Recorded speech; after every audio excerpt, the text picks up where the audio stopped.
Some companies are innovative and dynamic. Others are sluggish and passive.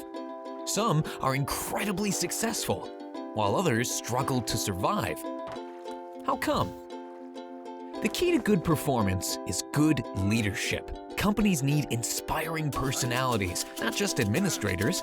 They need leaders, not just managers. Then it is they who will lead a company to success by releasing and monitoring organizational energy.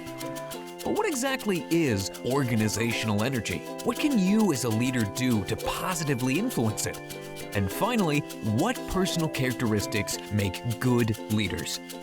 The concept of organizational energy shows how well companies make use of their employees' potential. In our research, we differentiate between 4 energy states: productive, comfortable, corrosive, and resigned energy. With a lot of productive energy, the company experiences high levels of motivation, enthusiasm, and fun at work. Employees are creative, give their best, and contribute to overall success. With comfortable energy, employees are content. They strongly identify with their company and are a vision of calm. This is also good, but watch out, comfortable energy carries the danger of becoming narcissistic and sluggish. Moving on to the negative energy states, we first find resigned inertia. The company is working with the handbrake on. Frustration, internal resignation, and reduced activity reign. In the second negative energy state, there's a real spanner in the works. Employees are cynical, angry, or aggressive, while internal power struggles, resistance to change, or silo mentality dominate everyday work. This corrosive energy can really damage organizations. Individual energy profiles for companies or departments give businesses an important point of orientation as to the energy status in their offices.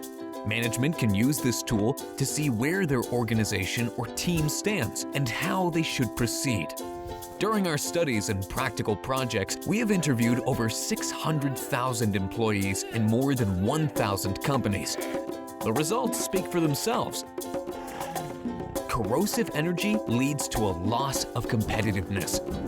Customer satisfaction decreases by an average of 13%. Growth falls by 16% and return on investment by 20%. The fluctuation rate increases by 17%, and it becomes noticeably harder to find new hires.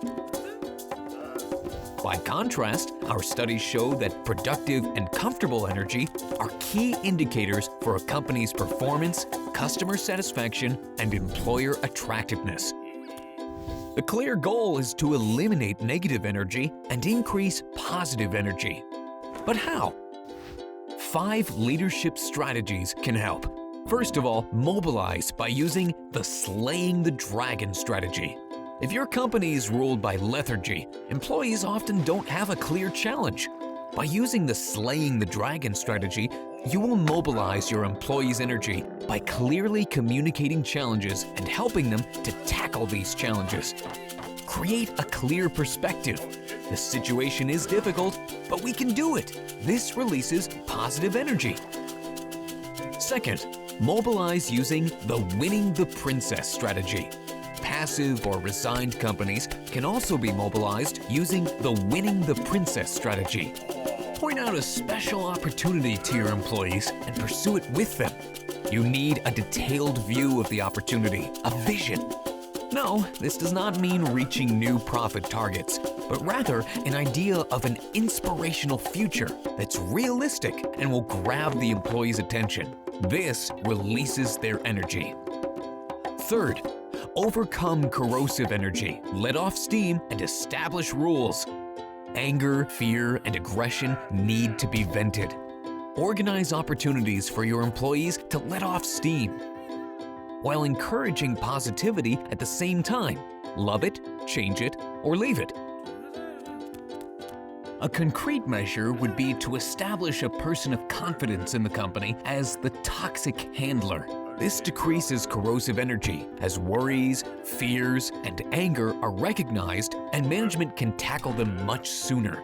Finally, establish clear rules. In team sports, there are consequences for fouls and lone wolves. corrosive behavior destroys team performance and success. Fourth, overcoming the acceleration trap. 50% of companies are in the acceleration trap. Change fatigue and organizational burnout are on the rise. The reason? Incessant change initiatives, overcomplication, or exaggerated performance demands. There's a lack of focus. As managers, you should be leading towards a specific aim. This involves establishing priorities. You should also regularly carry out spring cleanings. Which tasks are central? Which can be put on hold or gotten rid of altogether? Real leaders plan pit stops. When milestones are reached, they celebrate successes. Your employees will reward you with plenty of positive energy for new projects. Finally, sustain organizational energy when it's going well. Good managers never lose sight of their company's energy status, even when everything's going fine. Once a status of high, productive, and comfortable energy is reached, this must also be actively cultivated. This does not mean that managers should lead more intensively. It is much more important to build up a vital company that makes you yourself superfluous. You need to develop clear strategies and make them known. Create room for employee initiatives, develop employees into leaders, and create a culture of energy and focus. Slay the dragon, win the princess, install some vents to let off steam, be bold by focusing, and never lose sight of the energy? Can one leader really do all that? Yes, you can. Leadership can be taught and learned. When dealing with organizational energy, you will need to know two more things to go along with the right leadership strategies. Firstly, you still need to reevaluate the role of a manager. Traditionally, a manager defines goals, monitors performance, and gives feedback via reward and punishment. These transactional management techniques create lone wolves. Motivation is non-existent. Work seems pointless.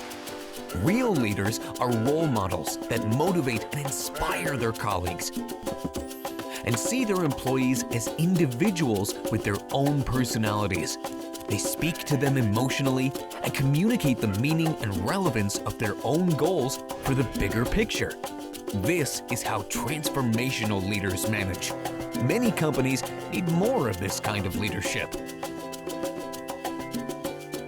Secondly, managers themselves need a high level of energy and focus.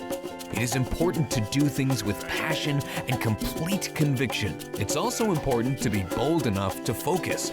Concentrate only on a few change processes at a time, or you might end up killing the princess and saving the dragon.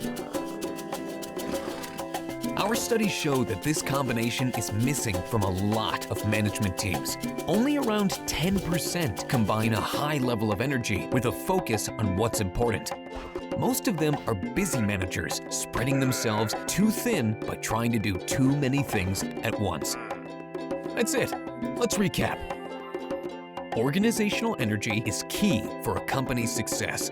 Slaying the dragon and winning the princess are ways to generate positive energy. Letting off steam, appointing toxic handlers, and establishing rules can help to reduce corrosive energy. The acceleration trap can be overcome with consequential focus, spring cleaning, and pit stops. A high level of positive energy can be maintained by a vital organization. Recognize your role as a transformational leader. Work and lead with enthusiasm, vision, and inspiration. And finally, don't spread yourself too thin. Have the courage to focus on just a few measures at a time. Don't forget, as a leader, you aren't working in the company, you're working on the company. Your task is to first safeguard your own energy and then to make use of the energy within the company. The best way to do this is by embodying positive energy.